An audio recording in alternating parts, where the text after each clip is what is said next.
Bueno, buenas tardes a todos. Yo soy Raquel Vivar y bueno, soy bióloga y este año he estudiado el máster de Biología de la Conservación y Biodiversidad de la Universidad Pablo de Olavide de Sevilla. Y bueno, para el trabajo de fin de máster, pues hice este estudio con Carlos Ibáñez, Detlef Kell y Jesús Nogueras. Y bueno, un poco el motivo de este TFM es que ya otro alumno de máster hizo un TFM sobre la emergencia del nóstulo gigante en la colonia de Doñana y los resultados que obtuvo pues fueron un poco extraños y no se los esperaban para nada. Entonces pensamos en ampliar un poco ese estudio y a ver si esos resultados eran realmente así y a ver si encontrábamos también alguna cosita más. Y bueno, pues la hora de emergencia consiste básicamente en la salida de los murciélagos de sus refugios para el comienzo de su actividad. Esto ya ha sido bastante estudiado y los factores que más se han visto relacionados han sido principalmente la luz, las condiciones meteorológicas, los requerimientos energéticos que puedan tener los individuos y los riesgos de predación a los que se someten el salir antes para alimentarse y eso. Bueno, el objetivo principal de este estudio fue pues, determinar qué factores influyen en esta emergencia y como específico pues, ver cómo afectaban las variables ambientales y si existían diferencias entre sexos. En cuanto a las hipótesis, pues nosotros hipotetizamos que había una alta correlación entre la hora de emergencia y la del ocaso, que las condiciones meteorológicas adversas retrasaban la emergencia y que existían diferencias entre sexos en relación a los requerimientos energéticos que estos tenían. Principalmente pensábamos que en época de lactancia pues las hembras tendrían que salir antes que los machos y también que en gestación las hembras saldrían más tarde que ellos, puesto que tienen mayor dificultad de vuelo y también podrían exponerse a mayor riesgo de predación y además tienen unos requerimientos energéticos menores y no les hacía falta exponerse a ese riesgo. Bueno, el área de estudio pues es la Reserva Biológica de Doñana, una finca perteneciente al CSIC. Aquí en este mapa se ve más o menos la localización de la reserva y aquí se ve dónde están situados los refugios de los nóstulos. Aquí en este pinar de pino piñonero y esta zona que es de álamo y eucalipto.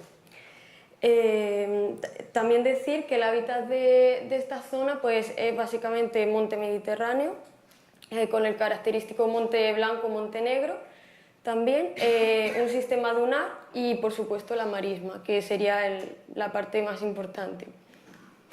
En cuanto a la especie de estudio, pues es el nóstulo gigante, Nyctalus lasiopterus. Es una especie que se refugia en oquedades de árboles, por lo que está asociado a masas forestales viejas, aunque este no es el caso del nóstulo de Doñana, ya que está en colonias artificiales. Y bueno, también decir que se considera el murciélago más raro de Europa y está catalogado tanto en el Catálogo Nacional de Especies Amenazadas como en la IUCN como vulnerable. En cuanto a su alimentación, pues principalmente de lepidópteros nocturnos, también dípteros, paseriformes pequeños que se encuentran en migración y en época de lactancia, en junio y julio, cuando se está desecando la marisma, pues de ditístidos acuáticos que se desplazan de unas charcas a otras cuando se seca la marisma.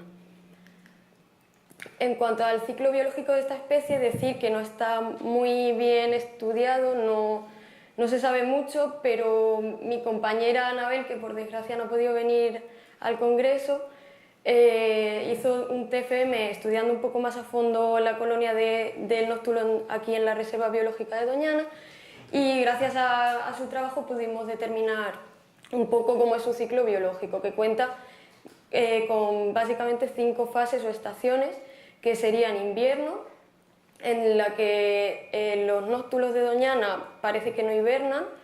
Esto pensamos que puede ser porque las condiciones no son muy adversas, como en otros sitios.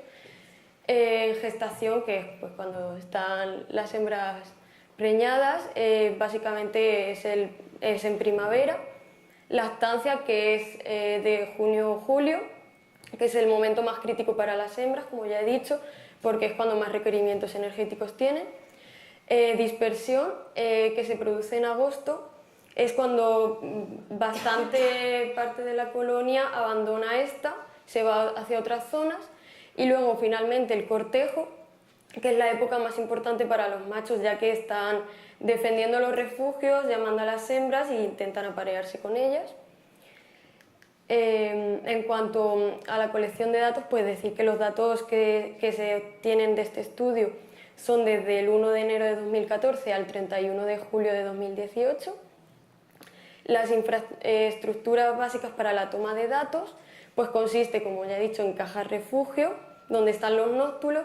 Esos son los dos modelos que actualmente están utilizando. Luego los transpondes con los que se le marcan a los murciélagos, en total tenemos 139 nóctulos marcados. Luego las antenas que se localizan a la entrada de los refugios, que son las que registran las entradas y salidas, y el lector automático que está en cada caja y es el que registra los datos de cada salida o entrada, la hora, la fecha y el número de transponder, y los almacena y luego nosotros pues los descargamos de ahí. Los datos de emergencia utilizados pues son los que corresponden a adultos hasta una hora después del ocaso, y se tienen un total de 10.293 registros. El hecho de que las emergencias se cuenten hasta una hora después del ocaso es porque en el TFM de Daurin ya lo hicieron así, puesto que ellos con cámaras pudieron ver que prácticamente a partir de una hora después del ocaso más del 90% correspondían ya a entradas de los individuos y no a salidas. Entonces también para evitar posibles errores pues lo hicimos igual.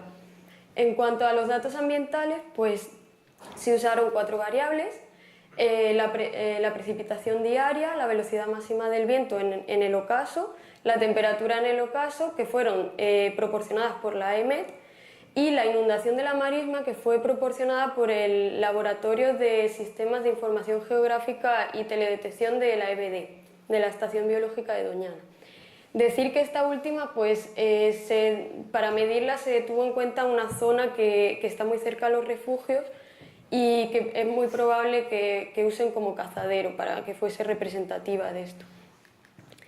En cuanto a análisis estadísticos, no quiero meterme mucho porque tampoco hay mucho tiempo, pero vamos, básicamente que se usaron modelos lineales mixtos, se hizo un primer modelo global, otro por estaciones para ver mejor cómo influían en cada estación las variables ambientales, otro con el año como factor fijo para ver si había diferencias entre años, y luego otro con la inundación de la marisma en el periodo de lactancia solamente, porque era el periodo más crítico. Un poco más para verlo como un factor global, a ver qué pasaba y si podía ser determinante de diferencias entre años. Para ello, pues, la inundación de la marisma se dividió en 3 categorías.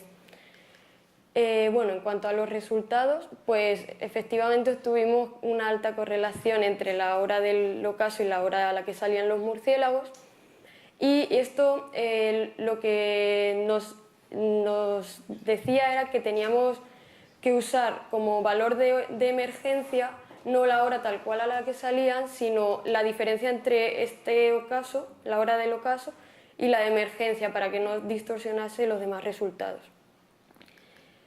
En cuanto al modelo global, nos decía que no había diferencias entre sexos. Esto no era lo que esperábamos, puesto que ya he dicho que esperábamos, sobre todo en lactancia y tal, pues que hubiese diferencias entre hembras y machos.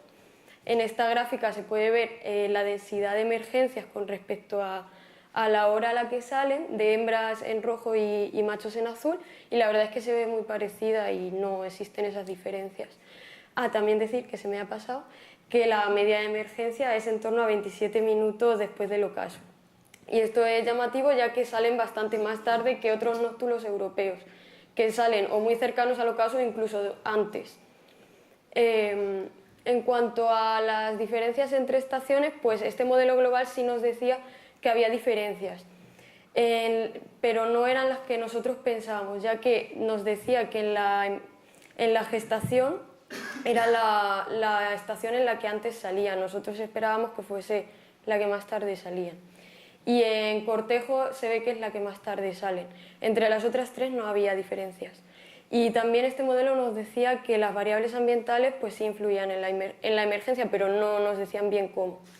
Entonces, en el modelo por estaciones, pues ya los resultados que obtuvimos fueron, lo esperados fueron que las altas temperaturas adelantaban la emergencia, que esto se había visto en otros trabajos, pero en las épocas más cálidas, que son la lactancia y la dispersión, era al contrario, las retrasaba, y nuestra teoría es que podía ser por riesgo a hipertermia, ya que en esta época pues en Doñana hace muchísimo calor, y otros estudios pues sugerían que podía ser porque hay disponibilidad de insectos durante más tiempo en la noche, entonces quizá no necesitan salir antes para comer.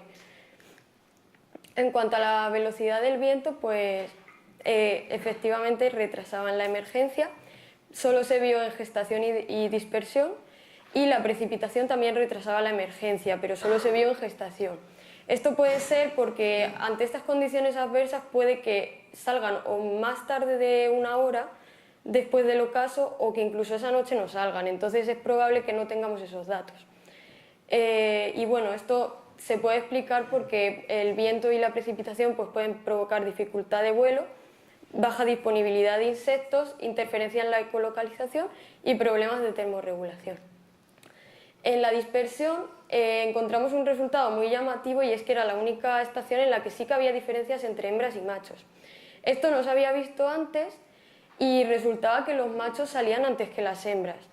Nosotros atribuíamos esto a que en esta estación es en la que menos cantidad de alimento tienen disponible los nóctulos, ya que la marisma está casi completamente seca y no se pueden alimentar de los ditícidos que he comentado antes. Y además esta estación puede que tengan los machos una mayor importancia en cuanto a sus requerimientos energéticos, ya que la siguiente estación muy cercana ya es el cortejo, que es la que ellos tienen que llegar con buenas condiciones físicas para el cortejo, con las hembras y eso. Y bueno, finalmente, en el modelo con el año como factor fijo, pues este nos dijo que había diferencias entre todos los años y los demás resultados pues eran similares al modelo global. Esto nos sugiere que puede haber un factor más global que explique esas diferencias entre un año y otro. Y ya en el modelo de inundación, pues efectivamente nos salía que los nóctulos emergían antes cuando más llena estaba la marisma. Esto explica que efectivamente estos ditícidos hacen que no tengan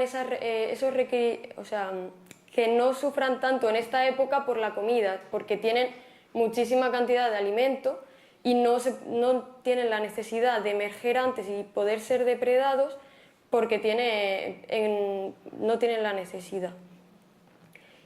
Y ya finalmente pues paso a leer las conclusiones finales, y es que la incidencia de las variables meteorológicas varía entre estaciones. Los resultados son los esperados, excepto para la temperatura en el ocaso, en que en la lactancia y en la dispersión la emergencia se retrasa por riesgo de hipertermia y o mayor abundancia de insectos durante toda la noche. No existen diferencias entre sexos en gestación y lactancia, que era lo esperado, pero sí en la dispersión, donde los machos emergen antes debido a que tienen mayor demanda energética y en esta estación la abundancia de alimento es menor. Existen diferencias entre años, pudiendo indicar esto la existencia de un factor a nivel más global que hace que unos años emerjan antes que otros. La desecación de la marisma en la lactancia puede ser beneficiosa para los nóctulos por la disponibilidad de ditícidos que se desplazan de unas charcas a otras, de manera que no tienen que adelantar su emergencia. Estas variaciones pueden ser las causantes de las variaciones entre años. Y finalmente, que los nóctulos de la Reserva Biológica de Doñana emergen bastante más tarde que sus parientes europeos, sugiriendo esto que esta colonia no está sometida a limitaciones de alimento.